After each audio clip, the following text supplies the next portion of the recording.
పూర్వం రోజుల్లో పిండి వంటలనేది ఎక్కువ రోజులు ప్రయాణం చేసినప్పుడు చేసుకునేవారు. ఎందుకంటే దారి మధ్యలో ఏం దొరకవు కదండీ!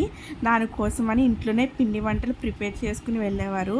అలాగే మనం పిండి వంటల్లో జంతికలను చేయబోతున్నాము. ఇది చాలామంది రెగ్యులర్‌గా చేసే పిండి వంట అండి.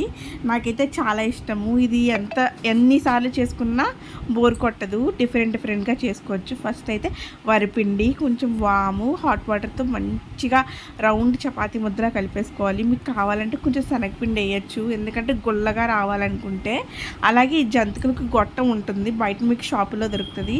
ఆ జంతికలు గొట్టం తెచ్చుకుని జంతికలు వేసుకుంటే యమ్మ టేస్టీ అయిన క్రిస్పీ టేస్టీగా రెడీ అవుతాయి జంతికలు. నా జంతికలు అయితే రెడీ అవ్వబోతున్నాయి. నేనైతే టేస్ట్ చేయబోతున్నాను. మీ అందరికీ ఇష్టమా లేదో కమెంట్ చేయండి. అలాగే ఈ జంతికల్ని ఎలా తినడం అనేది ఇష్టమో కింద కమెంట్ చేస్తే మేము ఖచ్చితంగా మీ వీడియోని అయితే పోస్ట్ చేస్తాము. మా ఛానల్